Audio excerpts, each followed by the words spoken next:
Have you ever walked into a room and completely forgotten why you went in there?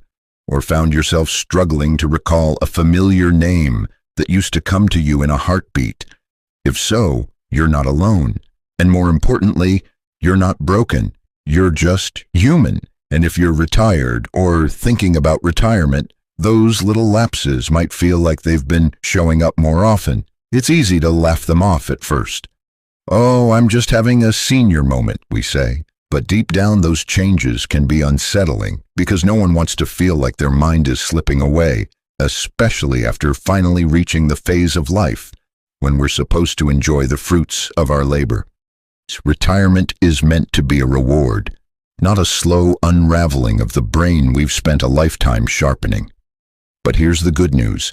Just because your brain may feel slower after retirement doesn't mean it has to stay that way. In fact, there are practical, powerful steps you can take, starting today, to fight back. And I promise you don't need a medical degree or a shelf full of supplements to get started. So let's talk about it. Why does the brain seem to slow down after we stop working? And more importantly, what can we do about it?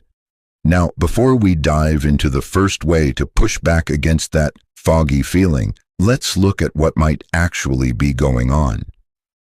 When you retire, something subtle but significant changes in your daily life. For many years, your brain was on a steady routine, waking up at a certain time, handling tasks, solving problems, maybe even managing people.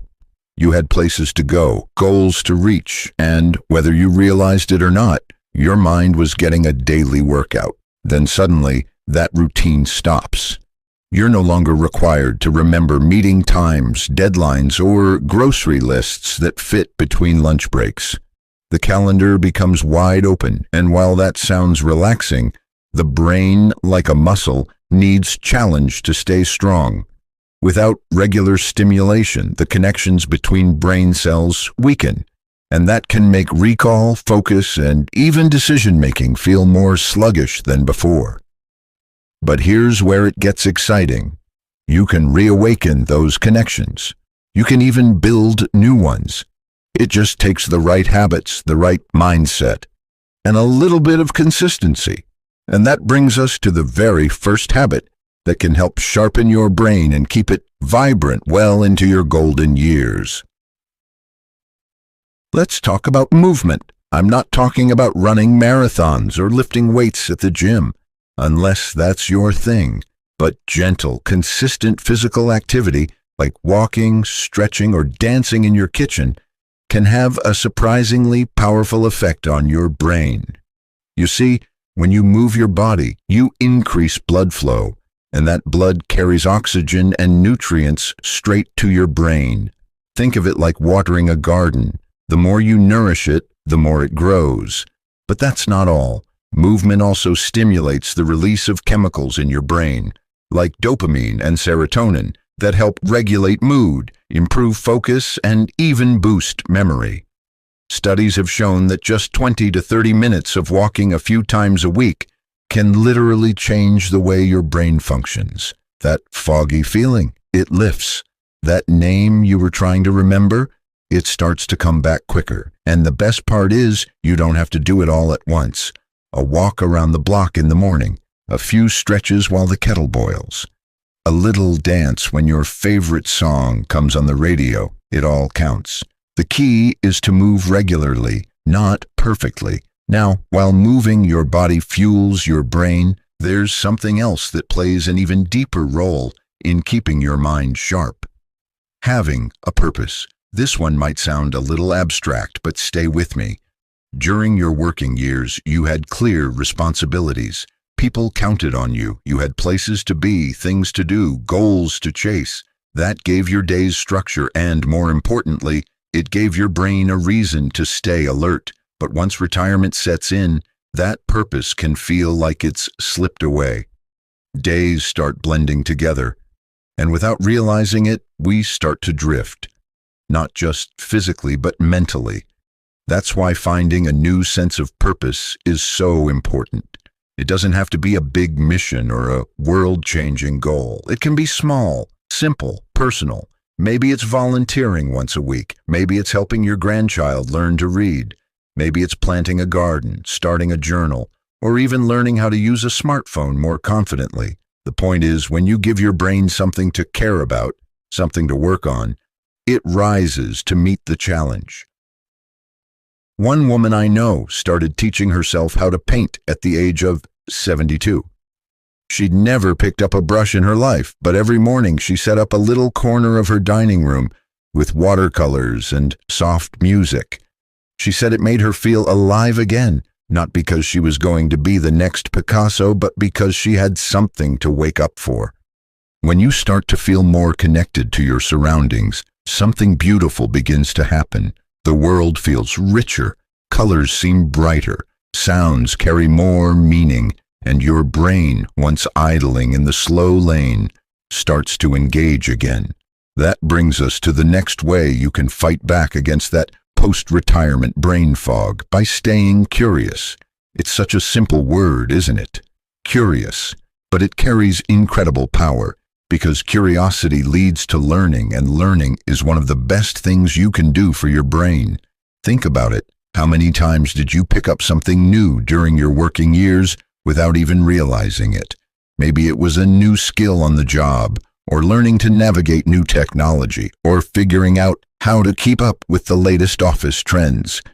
Your brain was constantly adapting, but now, without that daily need to learn, the brain can easily go into idle mode. The good news is, you can bring that spark of learning back, even without a career in the picture. You just have to follow what interests you. Maybe you've always wanted to learn a second language, but never had the time. Now's the perfect moment. There are so many free apps that make it easy and even fun. Or maybe it's learning to play an instrument, trying a new recipe each week, or even watching documentaries on topics that fascinate you. The specific activity doesn't matter nearly as much as the act of learning itself. Because every time you learn something new, your brain creates new pathways. It literally reshapes itself, and that's what keeps it sharp, flexible, and strong. I once met a man in his late 70s who started studying astronomy. Not in a university, not even in a formal class. He simply bought a small telescope and began reading books and watching videos. He said it gave him something to look forward to each night. And more than that, it gave his mind something to stretch toward. That's what curiosity does. It keeps us stretching, but let's not forget another key part of keeping the brain strong: connection, social connection to be exact.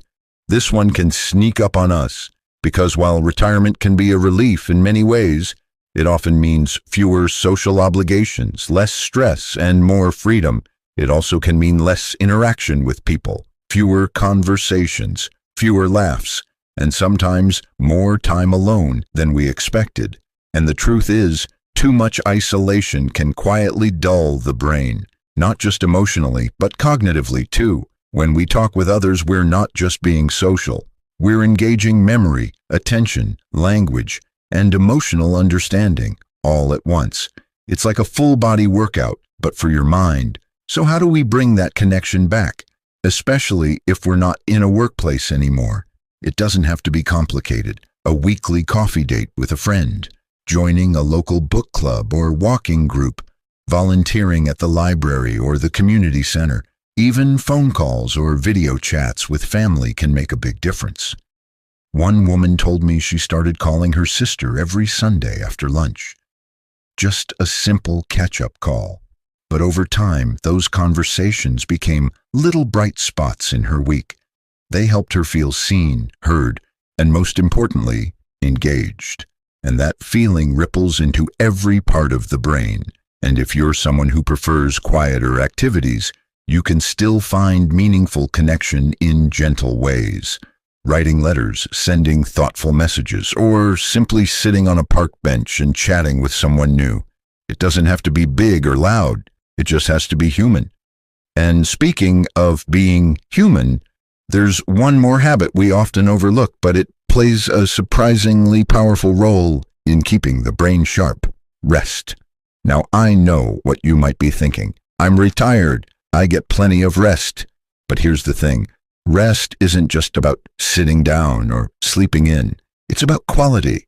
And many people, especially after 60, don't realize that their sleep isn't as restful as it used to be. That's important because deep, restorative sleep is when your brain does some of its most important work. It clears out waste, organizes memories, and resets your emotional balance. Without good sleep, even the sharpest minds start to feel sluggish. So what can you do to improve it? Start by creating a bedtime routine that actually tells your body it's time to wind down. That might mean turning off bright screens an hour before bed, dimming the lights, drinking a warm cup of tea, or listening to calming music. The point is to signal to your brain that it's safe to slow down. Also, try to go to bed and wake up at the same time each day, even on weekends. I know that might sound restrictive, but our brains love rhythm, and that regular schedule can lead to deeper, more refreshing sleep. And if you find your mind racing at night, try writing down your thoughts in a notebook before bed. Just a few lines. Think of it as giving your brain permission to let go for the night. Over time, these small rituals can lead. There's a part of the puzzle we haven't talked about yet, but it's one of the most powerful tools you have. And surprisingly, it doesn't involve moving more, talking more, or even learning more. In fact, it's about doing less, but doing it with full awareness. I'm talking about mindfulness. Now, before you scroll away thinking this is just a trendy word people throw around, hear me out. Mindfulness simply means being fully present. It's about paying attention to what you're doing right now, without letting your thoughts spiral into yesterday or tomorrow. And that's important because for many people, retirement opens up so much space that the mind fills it with worry, regret, or endless distractions. Have you ever sat down to enjoy a cup of tea and suddenly found yourself reliving an argument from 5 years ago? Or started reading a book only to realize your eyes were scanning the page while your brain was somewhere else entirely? That's the opposite of mindfulness. And it's something we all fall into, especially when our routines become less structured. But here's the good news. Just a few minutes of mindfulness each day can literally change the structure of your brain. It strengthens the areas responsible for attention, memory, and emotional regulation. It quiets the parts that cause anxiety and overthinking. And best of all, it's free, simple, and something you can start right now. You don't have to sit cross-legged on a mountain or chant anything.